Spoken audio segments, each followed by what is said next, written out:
My friend, today we're going to be doing another book review. This book review is for the HAL Leonard Incredible Chord Finder. Now, the chords that it talks about are generally 1, 3, 5. If it has an extension chord, it tells you that. But they've got a copyright flaw that drives me crazy in this. And if it drives you crazy too, put your other issues with this book down in the comment section. I want to get down to brass tacks here. I'm not going to waste your time. I'm going to go over how you use this book or any book as a resource, how to utilize it in your playing, and how to utilize it in your practicing. So, first things first, I like to see what year it was copyrighted in. This one, 1975, but it's not the first edition. It's, actually, I think it's like the 5th edition.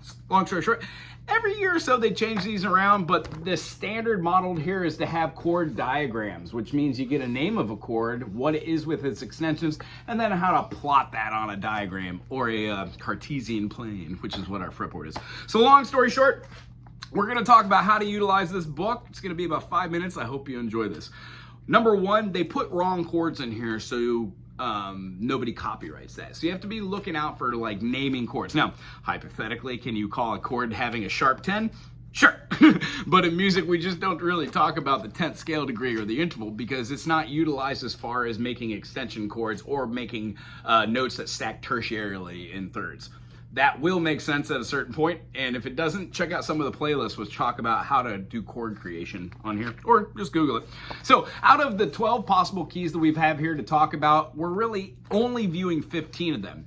There are 24 possible keys, even more if you want to just like beat the information, but the idea is we would much rather play in something like E flat, where we would say E flat, F, G, A flat, B flat, C, D, rather than saying D sharp, E sharp, F double sharp, G sharp, A sharp, B sharp, C double sharp. It gets to a point where we know that C could be C flat, or that C natural, and then C sharp. Those three states of being would make up different keys. Now, enharmonically, yes, we could call C sharp D flat. We could also call D sharp E flat, as we just alluded to. So, long story short, we're really working through these 12 keys, and 15 to be exact, but a lot of them are just kind of like doubles. So, first things first, table of context tells you how to read the chord names and then how to read the diagrams. The chord symbols are very interesting. There's a couple different ways to do it in all music. Generally, major chords are uppercase, minor chords are lowercase. If you have a nothing next to it, it's a major. If you've got a minus, it's a minor. A little dot or a circle could be considered a diminished, and then a plus sign would be an augmented.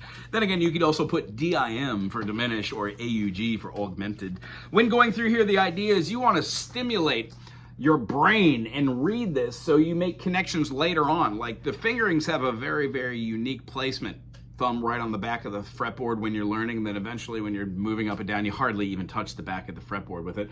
The neck, to be exact. And then as far as your fingers, 1, 2, 3, and 4, onto which you use systematically through something called a minor second or a half step. It's the smallest distance in the western ear, and it helps us circumnavigate those 12 chromatic notes or 7 diatonic notes. Now, when we learn these chords, it talks about left-handed, right-handed, what all the pieces on the instrument are, like the fret, how to read the diagram, what the fingers are, what the frets are, and how to read them from lowest to highest string. What those strings should be named. There's 2 E strings, 6 and 1. Well, the B is the 2 string, therefore the A would be the 5. Deduction would give the 4 as the D, and then the 3 is the G. So knowing that information is necessary to be able to plot fingers on here. And you don't have to conquer the world. Nobody's looking for you to play an E flat major 7 with a sharp 5.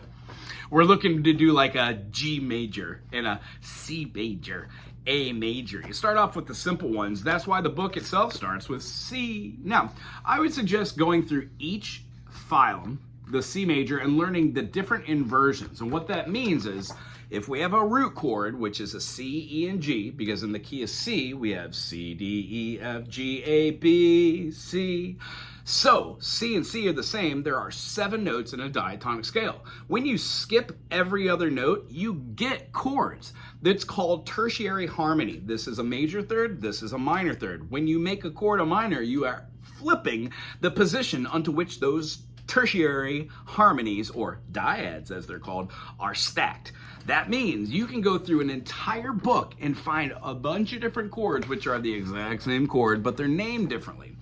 It will make sense later when you know your circle fifths and you know all of your keys. I guarantee you, if you devote 5 minutes here every day to going through a book like this, you will get a little better. Now, here's my advice. Don't just do chords, also do scales, also do, get a teacher, have them take you through this. But pick one section, pick a note or a chord and figure out what the notes of the 1, 3, 5 are. When you play those from low to high, it's called an arpeggio. That's a great place to start off on every fretboard or fingerboard. Whether you're playing violin or you're playing the cello or a guitar or a banjo, that's a great thing to do to know where your 1, your 3, and your 5 are. So you could go C, E, G, C, G, E, C, D, F, A, D, da da da da da da da da da da da, and start hearing those intervals that way. Then we fill in the blanks, maybe go to a 5-note system called a pentatonic. Majors would be 1, 2, 3. We'd play the 5 and the 6. Those 5 notes going back to the 1 are ha ha ha ha.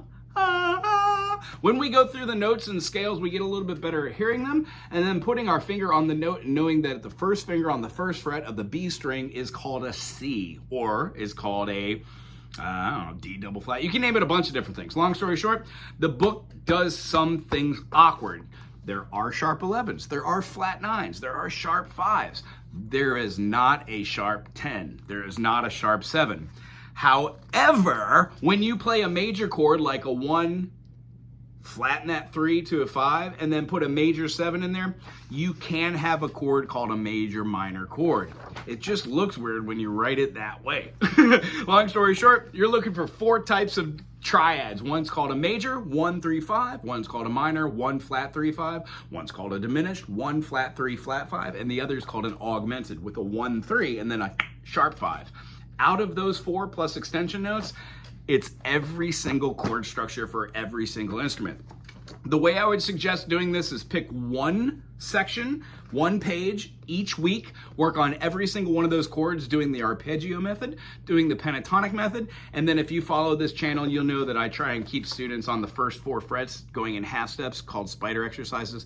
These are all just finger exercises to get used to moving your fingers, putting a little pressure down, and then eventually forming bar chords. Once doing that, if you can take a chord like a D major and make it with a secondary fingering by taking a finger off the fretboard and moving some fingers, you can achieve the same chords so they can be moved up and barred. That's pretty much it. Not bad, a little over 5 minutes. If you enjoyed this, put your thumb up. Maybe put some cool in the comment suggestion. Tell me if you own this book, if you like it, what you dislike about it, how you used it, and then maybe some practice techniques that you use. A really big one for me is putting dates on them of when I did them so I could go back and review. If you do find that your music's getting a little boring, pedantic, you're using the same chords, it has no flavor, you're not trying new things, maybe a great idea is to Google one new concept. So if the word arpeggio is not foreign to you, check that out. You know, or go through this channel. There's a whole vocabulary thing. You can figure out what a zorando is, or a decrescendo, or an accelerando. These are things that we add into our playing that give us dynamics, help us find rhythms and tempos which are unique to us because the way we practice is the way we play externally.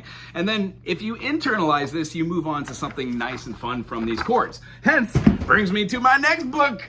We're going to be reviewing this next time. This is our Jazz Improv by Jimmy Amade. If you enjoyed the Hal Leonard series, put a thumbs up, subscribe to the channel, and check out every single chord from this book on this channel. And then next time we're going to be reviewing Jazz Improv. Aloha!